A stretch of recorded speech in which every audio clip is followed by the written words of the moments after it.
Dalam nama Bapa dan Putera dan Roh Kudus. Amin.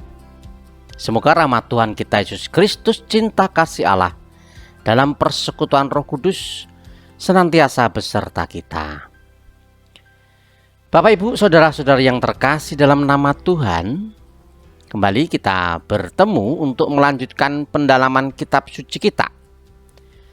Pada pertemuan yang keempat ini kita akan mendalami subtema Allah, sumber harapan karena kerahimannya. Marilah kita satukan hati untuk memulai pendalaman ini sambil memohon pencerahan Roh Kudus agar kita dimampukan untuk memahami firman Tuhan.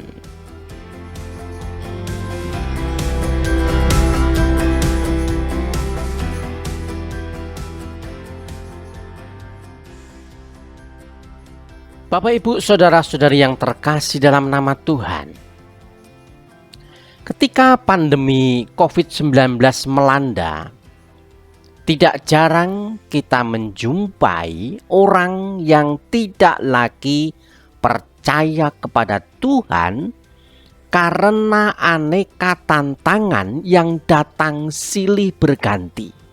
Pada titik tertentu, ada yang merasa bahwa mengikuti kegiatan rohani hanya membuang-buang waktu saja. Sebab secara langsung mereka tidak merasakan kerahiman Tuhan yang menyelamatkan mereka, baik di lingkungan, di keluarga, ataupun dalam diri mereka sendiri. Pada pendalaman keempat ini kita diajak untuk melihat kembali relasi kita dengan Tuhan bersama Nabi Hosea.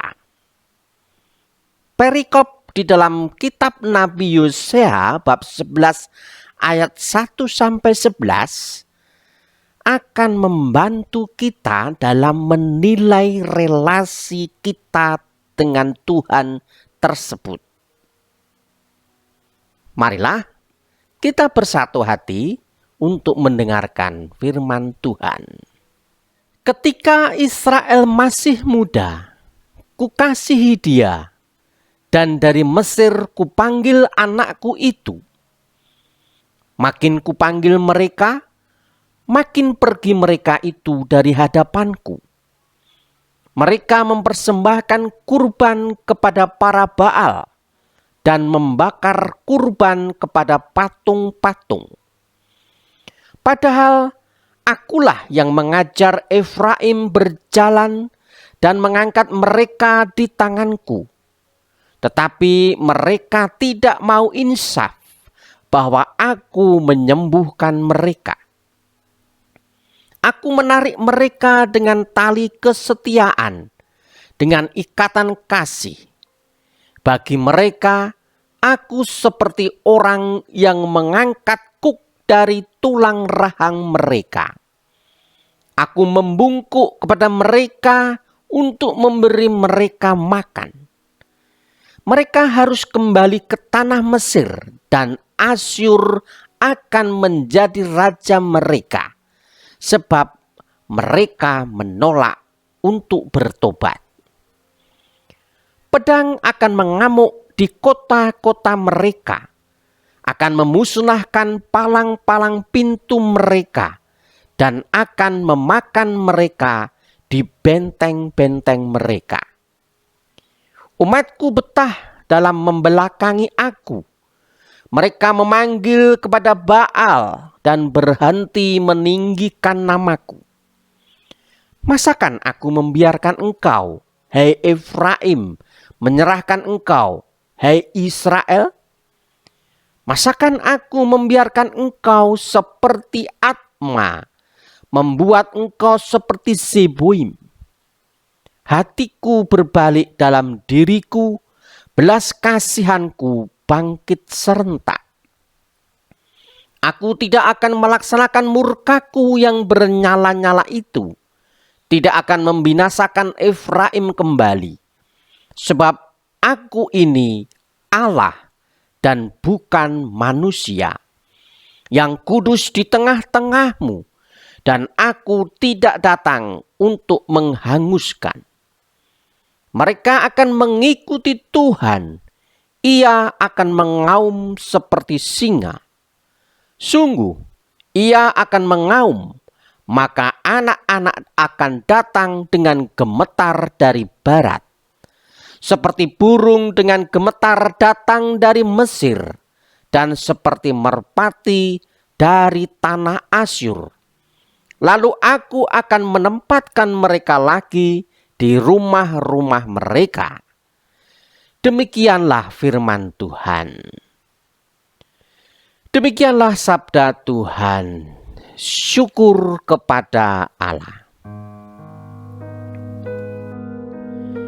Bapak, Ibu, saudara-saudari yang terkasih dalam nama Tuhan, setelah kita membaca perikop di dalam kitab Nabi Hosea bab 11 ayat 1 sampai 11, ada 3 hal yang bisa kita simak dengan lebih sungguh-sungguh agar kita bisa dengan lebih mudah memahami perikop ini. Yang pertama adalah kasih Tuhan dan pengasuhan Israel. Yang kedua, Israel anak yang tidak setia. Dan yang ketiga, Allah dan kebaikannya. Marilah kita mendalami hal-hal tersebut satu persatu. Yang pertama adalah kasih Tuhan dan pengasuhan Israel. Bapak Ibu yang terkasih, perlu kita ketahui bahwa pada awalnya status orang Israel adalah orang yang bebas. Mereka bisa memilih siapa saja untuk menjadi tuan mereka. Namun karena mereka terjebak dalam penindasan oleh sang tuan, Tuhan pun berinisiatif memanggil mereka menjadi anaknya. Dasar utama pengadopsian ini adalah kasih Tuhan. Di ayat yang pertama disebutkan bahwa Tuhan mengasihi Israel. Dan di ayat yang keempat dinyatakan dengan jelas bahwa Tuhan menarik mereka dengan ikatan kasih. Mesir menjadi tempat di mana Tuhan memanggil mereka.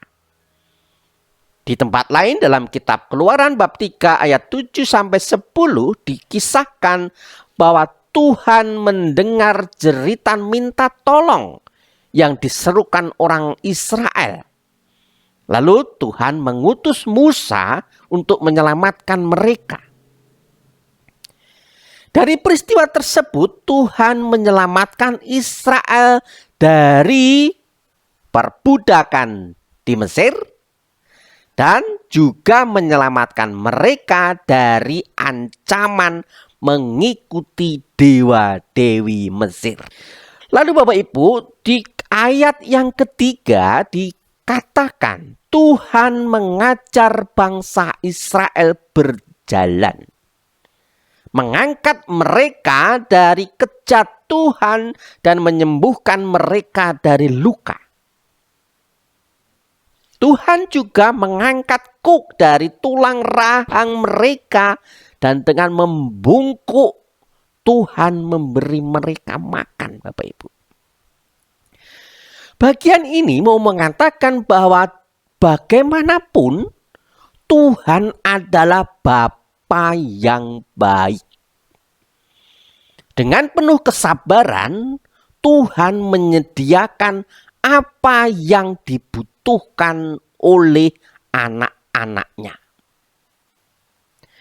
Tuhan ingin memastikan bahwa mereka benar-benar merasa nyaman agar kehidupan mereka menjadi lebih baik. Tuhan setia kepada janjinya. Ia mencintai umatnya dan melakukan yang terbaik guna menjamin kelangsungan hidup mereka.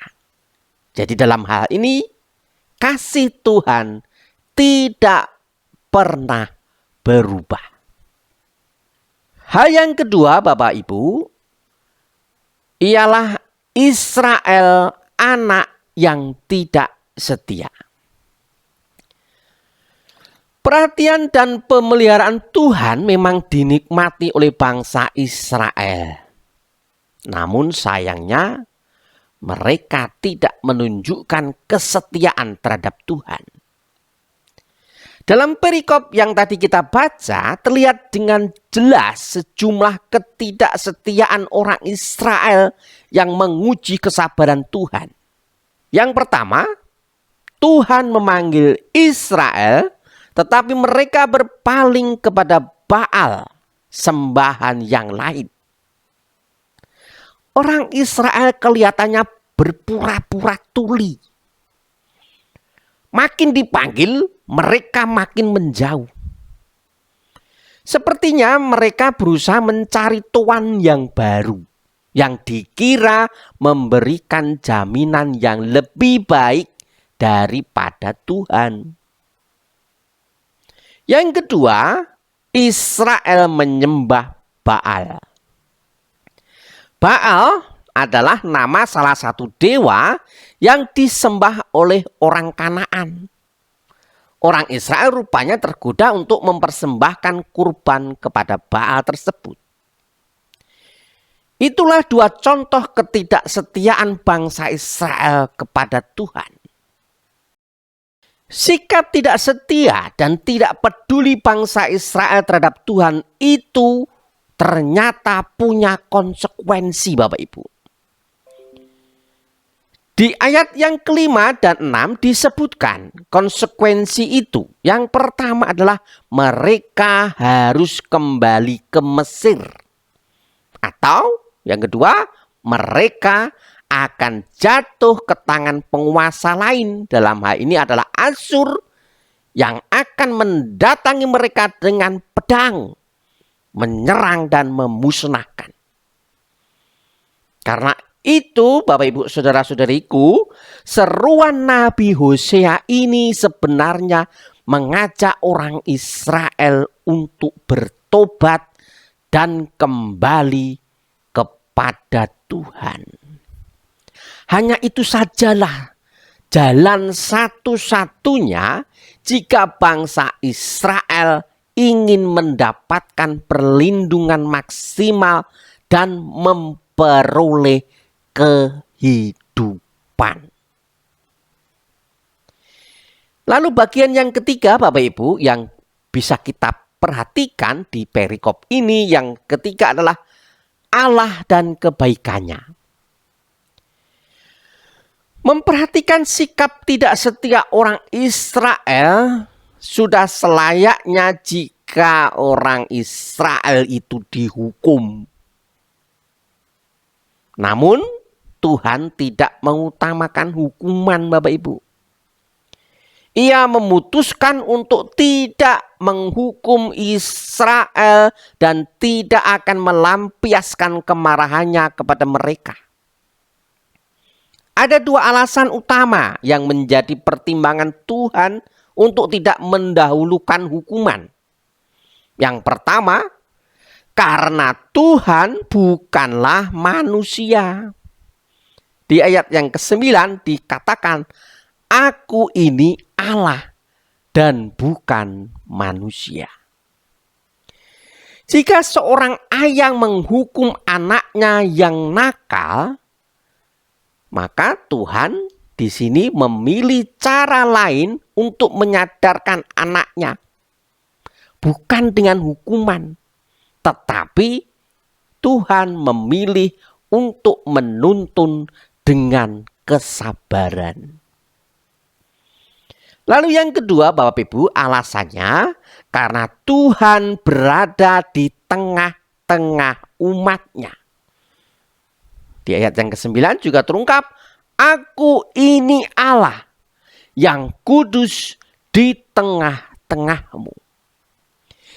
Ini berarti bahwa Tuhan berada di tengah-tengah umatnya dan mau berjuang bersama mereka untuk melewati berbagai tantangan dalam hidup. Bapak, Ibu, saudara-saudari yang terkasih dalam nama Tuhan, mungkin sekarang kita bertanya, kira-kira apa yang diperbuat Tuhan bagi kita dalam masa pandemi yang berat ini? Bagaimana kita dapat mengerti tentang kemurahan dan belas kasihan Tuhan dalam situasi yang amat tidak menguntungkan ini? Bapak, Ibu yang terkasih dalam nama Tuhan, satu hal yang harus kita syukuri. Meskipun kita mengalami situasi yang berat ini, namun nyatanya kita masih bisa bertahan. Mungkin ekonomi kita terpuruk. Mungkin pendidikan kita terbengkelai. Atau mungkin kita ditinggalkan oleh orang yang kita kasihi.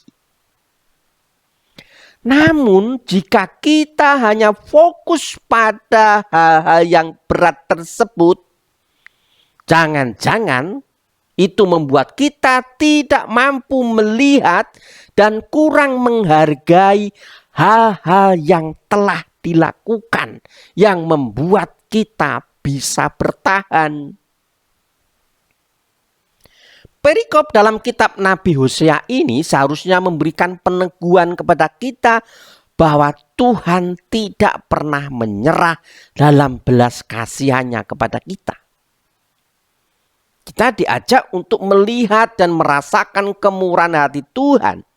Dan jangan pernah berpaling kepada ilah-ilah atau kekuatan-kekuatan lain.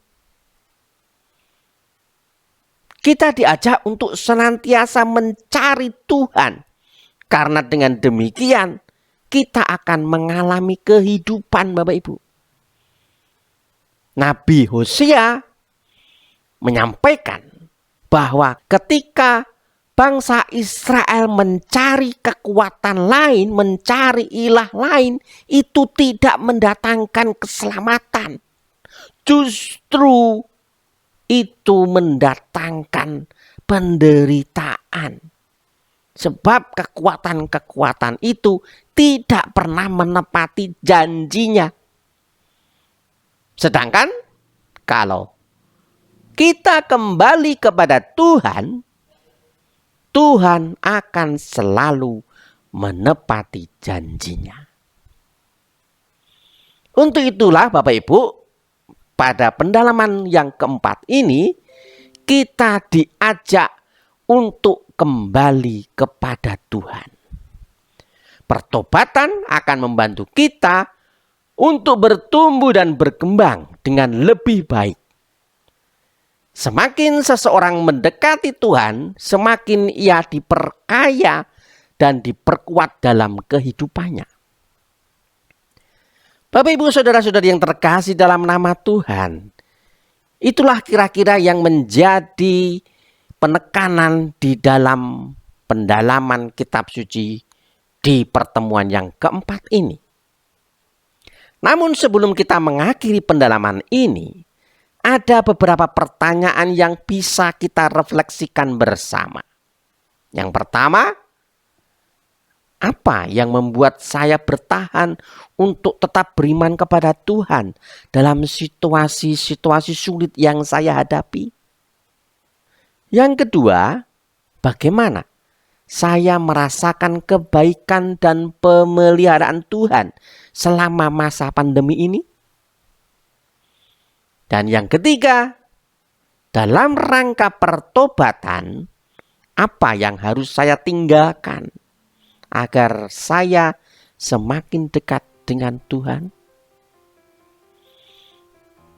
Itulah Bapak Ibu yang bisa saya sampaikan untuk membantu kita semua dalam merenungkan firman Tuhan di pertemuan yang keempat ini. Semoga Tuhan memberi kita kedamaian.